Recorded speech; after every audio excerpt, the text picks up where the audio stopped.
Next, we're going to be talking about one-dimensional kinematics module. Some of the topics that I'm going to do some practice problems in is vectors, a little bit displacement versus distance, also velocity, acceleration, and then just briefly talk about the graphs of motion as well. All right, so the first example we're going to look at is a displacement example. Oh. And the little man is going to demonstrate it, but we can't read the writing. All right, so what he just did was a man was walking for the following steps. He started moving 15 meters to the right, then 7.5 meters to the right, then 21 meters to the left. Obviously, I'm not drawing to scale. And then 3.5 meters to the right.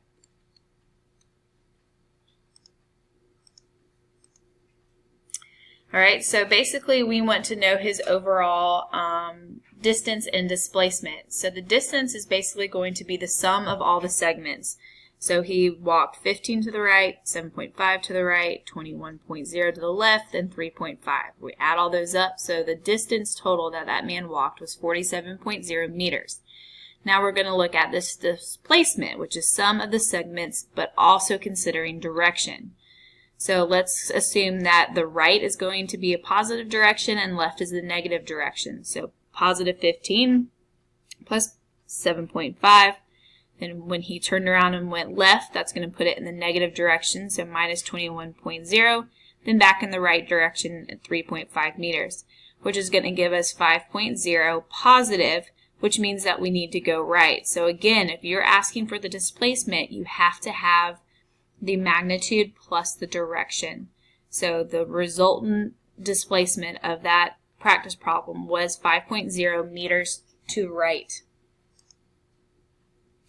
Here's another example. An object will go through the following points. What is the car's position from point C to G? So we have C, which states right here, negative 25 meters.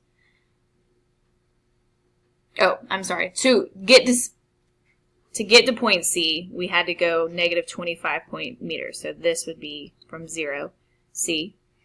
Then point D was 0.5 meters. So then we draw the arrow to 5 meters for point D. Point E was negative 15 meters. Point F is negative 5 meters. And then G is at 10 meters, positive. All right, so the question asks is, what is the car's position from point C to point G? So again, what we're just going to be looking for is from C to G. And how you're going to do this is calculate the change of x. So we have the final distance or final displacement minus the initial displacement. So from C to D, you're going to take 5.0, which is right here, minus 25.0, which was point C, and you should get, because remember you're going to plus the opposite, 30.0 meters.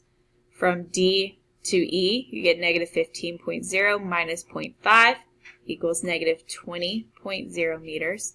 Then from this distance, E to F, negative 5 minus negative 15. So again, this is the final, if you want to put the little f up here, final distance minus the initial distance. So the final was f, which is negative 5 minus the initial, negative 15. And you're going to get 10.0 meters. And then finally from F to G, so the final, which was 10 minus the initial, negative 5, and you're going to get 15. So then you're going to add up all of those, 30 plus negative 20 plus 10 plus 15, and you should get positive 35 meters to the right. And you can double check this by making sure, by counting. Let's see, from C to G, we're moving 5, 10, 15, 20, 25, 30, 35 meters in the positive direction, which is right. So this checks out.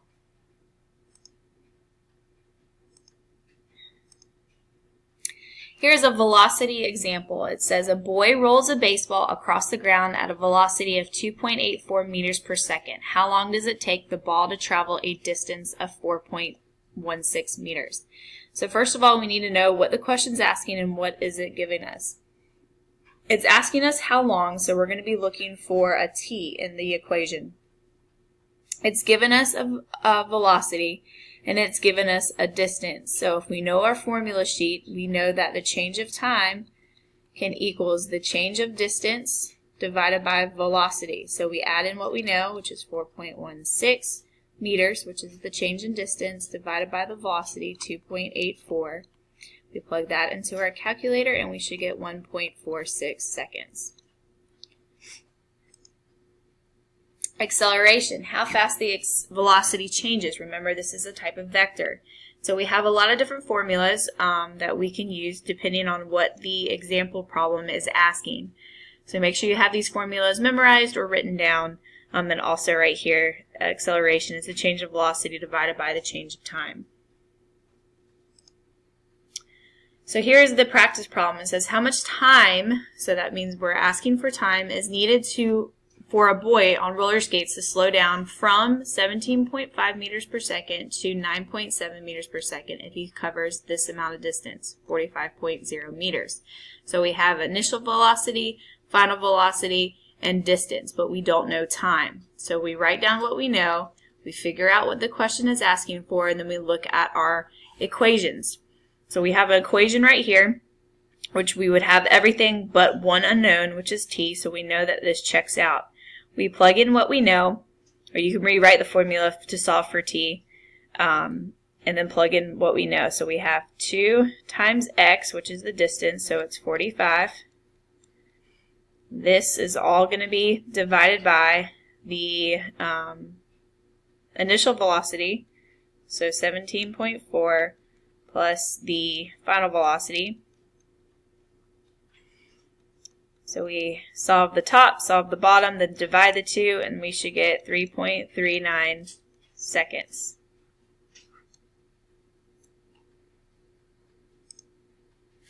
All right, now let's talk a little bit about the graphs of motion. So while formulas can be used to calculate motion, it can be useful to visualize an object's motion by looking at a graph. Remember that position versus time are graphs that show how position changes over time.